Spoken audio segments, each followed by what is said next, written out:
Hello, action takers. This is the Live Blissed Out podcast, and I'm your host, Marissa Houston, helping achieve bliss through awareness and action. Thanks for joining me. The information, opinions, and recommendations presented in this podcast are for general information only, and any reliance on the information provided in this podcast is done at your own risk. This podcast should not be considered professional advice. Here's our listener spotlight question. Victoria from Vancouver, Canada wants to know how to make traveling less stressful, particularly during the holiday season. Thanks for asking, Victoria. Keep listening for some great tips to help make your next travel experience less hectic. This is episode 14. Our topic is preparing for travel, and my guest is Brooke Hengst. Brooke is a realtor with Keller Williams. She has all the knowledge and skills needed to be able to purchase a home, sell homes, prevent foreclosures, as well as find that perfect investment opportunity. Her dedication to her clients is beyond anything that you would ever expect. She's a top-producing agent who is dedicated to providing a high level of customer service to her clients and community. For more information, visit sellwithbrooke.com. Hey, Brooke, so nice to have you on the show. Hi there. Thanks so much for having me. We are in the middle of the holiday series, and we're going to be sharing some wonderful things with our listeners about how to prepare for the holidays, particularly with travel, because we know a lot of people are out and about now getting their houses ready so that they can go visit their friends and family. And it's a source of stress, as I'm sure all of us have experienced, because there's so many things that go through our heads. And a lot of times we don't even know if we are following the correct tips that we need to be implementing to make sure that our homes are protected so we don't come home to perhaps a flood or anything that is unexpected that is going to ruin our holiday season. So I'm really excited to talk to you today about this so that you can share with our listeners some insights on how they can get their houses ready and safe for their travel. Yes, happy to share my information for sure. So let's start with how do we make our houses look lived in when we're not there for an extended period of time? Yeah, this is something that I actually had to think about because I'm so privileged that whenever I'm gone, my house is always occupied still because of my dog. But I did think about, some of my neighbors, and definitely there's a couple key things I think are really important. I love the lights on a timer. I think, sometimes when you pass a house that is completely dark, that is a dead giveaway of, hey, they're not home. Yes. So I love those timers where you can turn a tall lamp on or a small table lamp on certain hours of the day. So that's a good one for sure. The other dead giveaway that I think about is packages. If people see a bunch of packages on someone's porch, they're like, oh, they haven't been there in a couple days. So just having a neighbor be prepped to either put your packages in a designated area or to just grab them for you is always good. Yes. And I think too, with regards to that, if you have a place where your packages get delivered, that's fine. But if you know that you're going to be ordering something, plan your schedule around it so that it doesn't impact the time that you'll be away. And as you mentioned, then if that is not the case, then you can let your neighbors know to help you out. Yeah, and especially during the holidays when things show up that you didn't expect, gifts or, just different things that show up from different people. Yes, unexpected things that you didn't order. Right. The other thing, we're not dealing with this in the winter as much, but in the spring and summer months, just making sure, if you're going to be gone 10, 12 days, that you've got someone to go mow your lawn. When the grass gets high like that, people, again, that's a dead giveaway of like, oh, maybe they're not there. So definitely the lights, landscaping, packaging. Some people like to have a car out. Other people park in their garages regularly. So that's kind of a preference thing, I think. Yes. And to your point, we deal with winter here. And when you're gone and it snows, it's a dead giveaway when your snow is all over the ground and all your neighbors have cleared it out, but yours is still there. Right. You're the heathen of the street because no one's shoveled. So then people know something's going on. Yes, exactly. So this is a great time of year to really reach out to your neighbors. And it's also a great time anyway to build community. And many of us go to our neighbors' homes anyway and give them presents and say thank you and show appreciation for the blessings that we've had in the past year. So this is a good time to reconnect. Absolutely. Yeah. I love my neighbors. And for that reason, I always just give them a courtesy anyways, whether I'm gone a weekend or 10, 12 days, just so that they know if something is suspicious, that they know that they can call me as well. Yes, and to your point about lights, I was just thinking the fact that a lot of people now put up their Christmas tree lights or whatever. Hmm. That's nice that we can put them on a timer because when they turn on, it Yeah. brightens up the house and it does make it look lived Uh-huh. in as well. Yeah, Yes. totally. The next thing on our list is plumbing and electrical. What are some things we need to think about when it comes to making sure that we don't come back to any unexpected surprises in relation to that? So the first thing that comes to mind for me is water. Obviously, if you've got people that are going to be coming through your house to take care of pets or plants, you're probably going to need to keep your water on. But if nobody is coming through, especially in the colder months, I recommend turning the main water valve off. There have been so many horror stories of a small leak that happened in the water line of a refrigerator or a slow leak somewhere else, and then water freezes. And for me personally, water just freaks me out. So Yeah. if I know no one's going to be there, I'm just going to turn that main water valve off. If you don't know where that is, now is a good time to be acquainted with where that main water valve is. But that's my tip on water for sure. And as far as electrical goes, I typically don't mess with anything electrical. I want everything to stay on, but water is definitely my main concern. Yes, and I think from an electrical standpoint, it's probably just being very aware that if you have any standing heaters or things that are in the Yeah. way of some vents or whatever, just keep those clear and make sure that there's nothing obstructing anything so that you're as safe as you can be. And to your point about the water, I agree. It scares me too because it's just one of those things that can happen so quickly. And I also think they have these little alarms now that you can even tie into your alarm system that will notify you when there's a flood so that at the very least you can call a neighbor or get somebody in there immediately to turn it off if you don't feel comfortable turning off all of the water in your home for whatever reason. I mean, again, there isn't one size fits all for people, but these are definitely alternatives and things they can be thinking about so that they can do what they feel is best for them.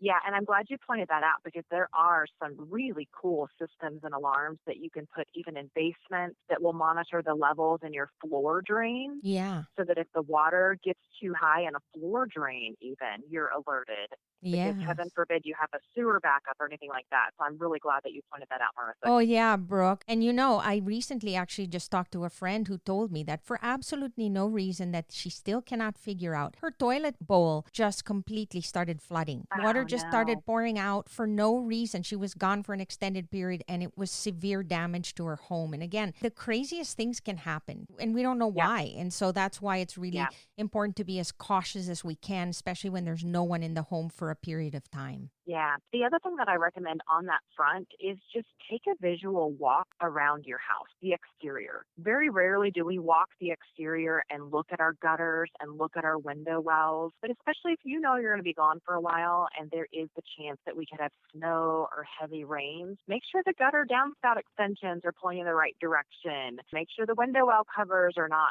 having flown off. Just do a visual inspection because a lot of that stuff could seem very obvious, but if you're not taking the time to look, you're not going to see the obvious things that needs attention. That is so true. And speaking of which, the other option that people can implement is having a home sitter, maybe somebody coming in, or even a Oh yeah. friend that could stop by every once in a while just to check in for you. That's also another option because it's always good to have somebody unexpected just coming in throughout the time that you're gone. It just adds an extra layer of security as well as ensures that they're checking to make sure that the house is still doing all right while you're gone. Right, absolutely. Grabbing the mail, making sure nothing stacks up for sure. Yeah. So now we're ready to talk about packing because I know that's another source of stress and that's throughout the year, whether we're packing for the holidays or packing for a nice vacation during the summer. It's one of those things where Uh-huh. with all the rules and regulations now, there's so much limited space and some people don't want to check any bags in because it just adds a layer of time that is needed to pick up the bags and worry about extra things. So do you have any tips to share about how we can maximize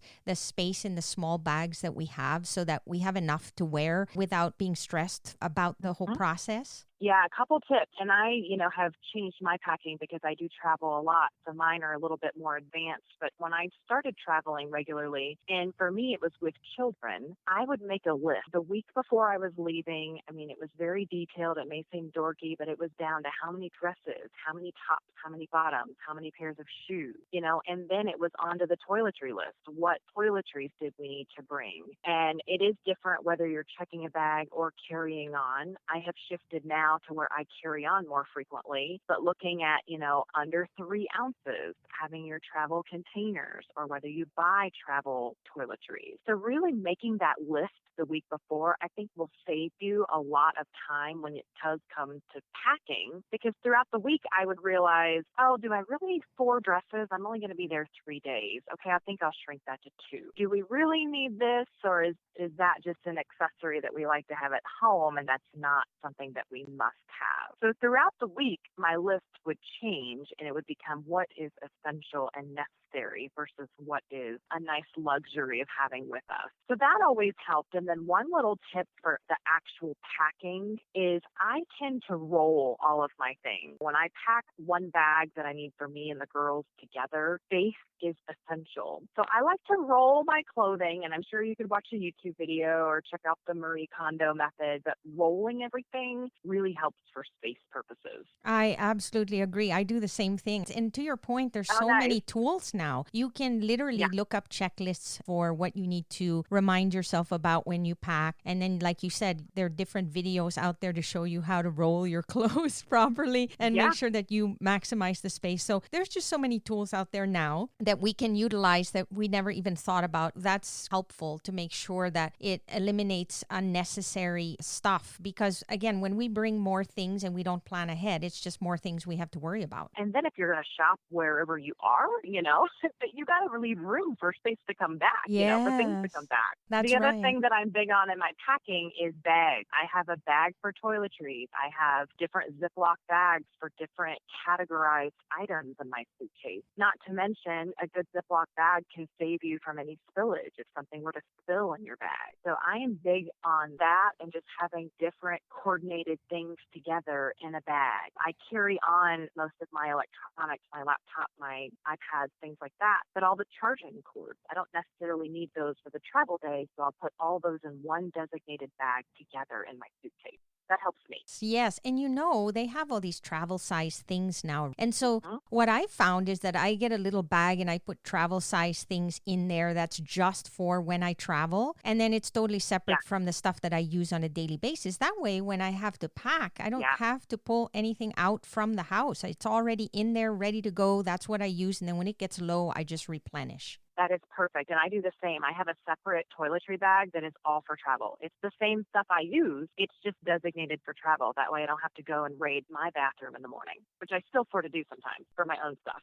So. Yeah, it just helps to have general things that you're going to need ready to go, again, just to minimize that extra step. Yeah. How about planning for the transportation? Because that's another level of stress. And there's so many different ways to travel to the airport. Of course, it's really convenient to park your car. That's always wonderful because you can just leave it there. And then when you come back, you get in your car and you go. That's the easiest way. But I do believe that that is also the most uneconomical way, especially if you're going to stay for an extended period of time. The easiest thing to do is get dropped off and then come back. But then if we use a train or whatever, it's hard because if you have a lot to carry, and especially with kids in tow or family in tow, it's a lot to juggle. So what are some things that we can do to plan to find the right way to transport ourselves to and from the locations that we need to get to so that we can eliminate some of that stress from that perspective? Yeah, I think to your point, it's a little different for everybody. There are some travelers, especially when you've got your kids and extended family, that you will want your car there to park. One word of wisdom I would give is that, especially during the holidays, some of these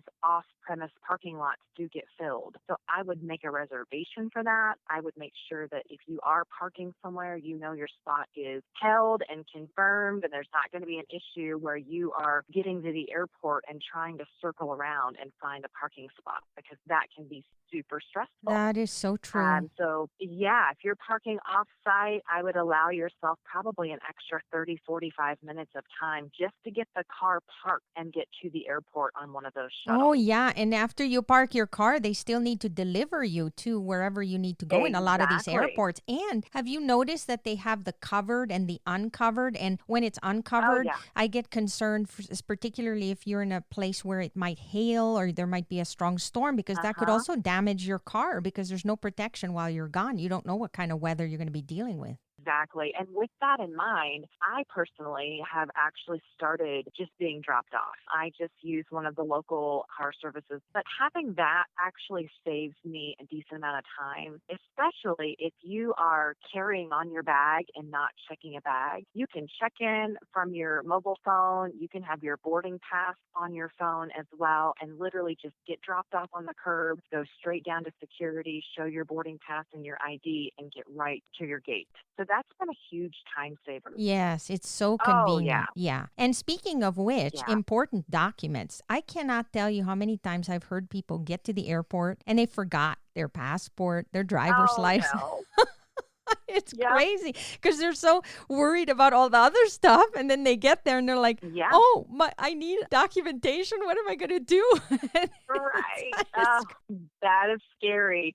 For me, my carry-on bag, which is my purse, obviously, is packed the night before. I have a specific pocket in my bag where passports, IDs, boarding passes all go. But yeah, definitely don't let that be a morning of thing where you're trying to find a passport, because I've been there and that is stressful. I've seen it happen time and time again, and it actually shocks me, but it happens more frequently than we think. And so it's really important to make that Wow. part of your routine so that you don't end up in that situation, because it just adds, again, another layer of something that you have to concern yourself with when you should be enjoying the vacation and be excited to be with your family and friends, you know? Right. Yeah, totally. Now, you, I know, have pets. So what do you typically do to prepare when you know that you're going to be away? Do you drop them off somewhere, I guess, or do you have somebody watch over them? What are some tips there? I have someone that comes and stays at my house. I have a couple different options. Luckily, I have that luxury of that. But I will say, whoever's staying at your house, make sure you get a good handle on what their schedule is throughout the day. Because I have had instances where even though someone is staying at my house, their work schedule keeps them out of the house for 8-10 hours. And so I will schedule someone to come in midday and do a check. But then as far as preparing the house and the animals, I like to just have everything really clean and tidy for whomever's going to be in my house. Also, that eliminates any opportunity that my dogs have of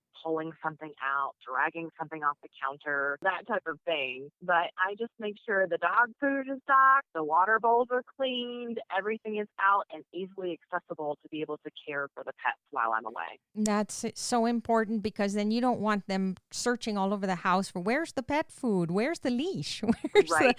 all these things should need to Exactly. be laid out for them. Yep. All the directions, emergency contacts. I even leave a credit card out just in case there were any type of emergency purchase needed or vetting. But definitely you want to make sure they have people that they can reach should something happen with one of your pets. Oh, that's so important. And then in terms of plants, I only have one plant that I worry about. And what I love about my plant is he tells me when he needs water. So he starts to droop. And then all I do is I come Yeah. back with a pitcher and I say, I'm so sorry. And I go over there and water it. And then in about an hour or two, it's back up. And it's so happy, Oh, right? that's awesome. So it That's makes the it kind of super. plant I need. I know, because I don't have a green thumb. And this is the only plant that's actually survived years with me because it tells me when it needs water. It's crazy. Oh, that's awesome. I know, I love it. But I think it's important for us to remember that, hey, if we're going to be gone for an extended period of time, we need to walk around the house. And if we have several plants around, we need to just make sure they have a little bit of water. That way they can hold out for a few days when we're not there. Yeah, and then the other thing that I will do sometimes is, because I do have several plants around the house, is I'll move everything to one room. That way the house sitter is not having to go through every room of the house to Oh, that's water. a good So I'll move one. them all downstairs into one little area, and I'll just put a sticky note or wherever the directions are that,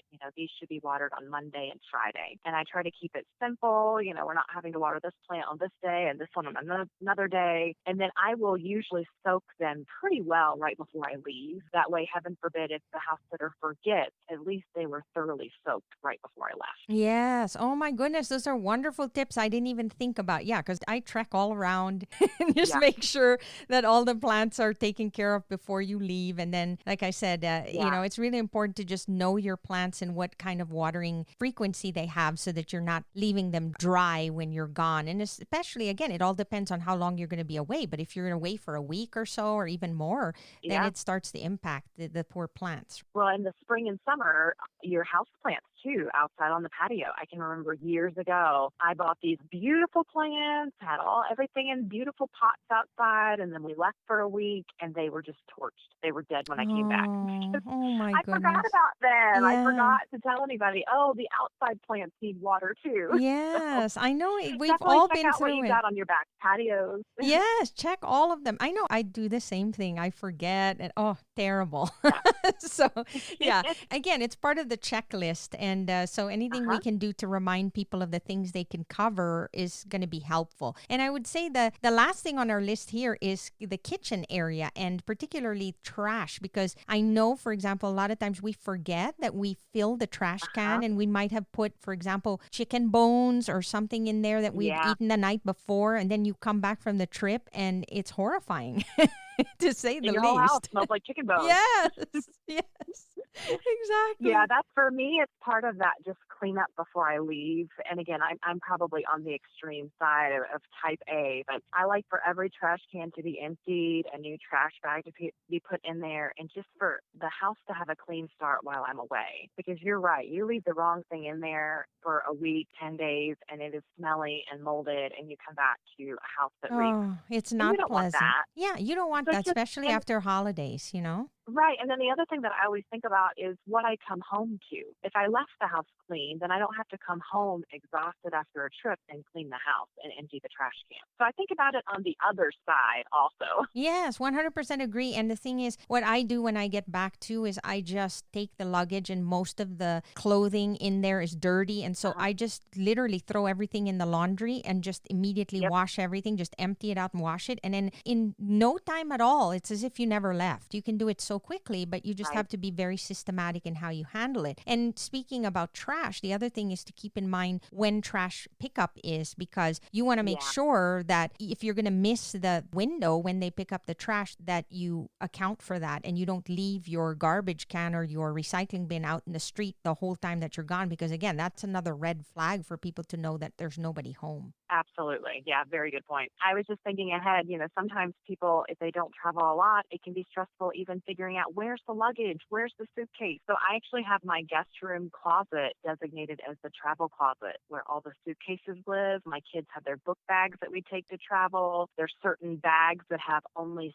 swimsuit, different items that I only really use when I travel. So it's all in one closet and in one place where I can just pull everything out, and I have every bag, every suitcase, every book bag that we need to travel. So you're basically saying consolidate everything into a designated Uh-huh. area, and that will just add another layer of planning that you don't have to worry about when you have to take that trip. Yeah. Oh, Brooke, it's been amazing. Thank you so much for all these tips. You're welcome. Wishing you a wonderful holiday season with your friends and family. And Same to you. I'm sure our listeners will enjoy all of the information that you shared to help them enjoy as well. Well, I appreciate you having me on. Thanks, Brooke. You're welcome.